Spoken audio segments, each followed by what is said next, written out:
আসসালামু আলাইকুম। School learning Mamun YouTube চ্যানেলের আজকের এই স্পেশাল টিউটোরিয়ালে সবাইকে স্বাগত জানাচ্ছি। আজকের টিউটোরিয়ালে আমি একটি বিষয় শেয়ার করব। ভিডিওটি খুবই শর্ট হবে। সুতরাং ভিডিওটি সম্পূর্ণ দেখুন এবং এই সমস্যা থেকে আপনি উত্তরণ পেয়ে যান। তো সমস্যাটি হলো যেটা আমরা যখন কোনো লিঙ্ক ক্রিয়েট করি বা লিঙ্ক সেভ করে রাখি সেক্ষেত্রে আমরা এরকম দেখতে পাই।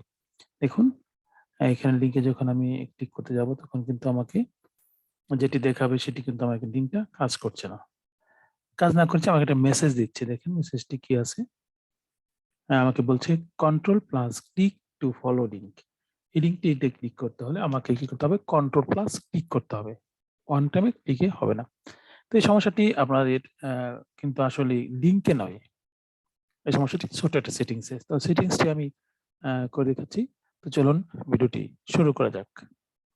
এই এই আ এই এই সমস্যাটিকে ফিক্স করতে বা সমাধান করতে হলে আপনার যেটি করতে হবে সেটি হলে সরাসরি ফাইলে চলে যাবেন। ফাইলে ক্লিক করছি। ফাইলে ক্লিক করার পর এটা আপনি মাইক্রোসফট ওয়ার্ড বা পাওয়ার পয়েন্টে যেখানে করুন না কেন এই কাজটা আপনি সহজেই করে নেবেন। চলে যাব।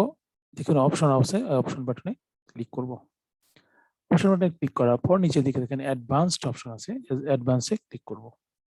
অ্যাডভান্সড এর ঠিক পাশে দেখেন use control plus click to follow হাইপারলিংকটা এটা টিক মার্ক বা চেক মার্ক দেওয়া আছে এটাকে আমরা আনচেক করে দেব।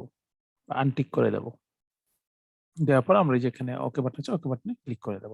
দেখুন ম্যাজিক এই যে এখন কিন্তু আর সরাসরি লিংকে ক্লিক করলে কিন্তু আপনি যেখানে দেখেন এখানে যে বার্তাটা চলে এসছে এখানে শুধু একটা ক্লিক করলে আপনি সরাসরি লিংকে চলে যাবেন।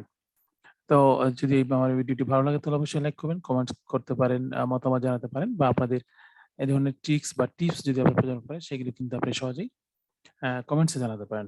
আর যদি আমার এই চ্যানেলকে আপনি একেবারে নতুন হয়ে থাকেন তাহলে অবশ্যই সাবস্ক্রাইব করে নিন। আর যদি ইতিমধ্যে সাবস্ক্রাইব করে থাকেন তো আপনাকে অসংখ্য ধন্যবাদ। তো শেষ করব ভিডিওটি। আশা করছি তাদের ভালো লাগবে। ভালো থাকবেন। আসসালামু আলাইকুম।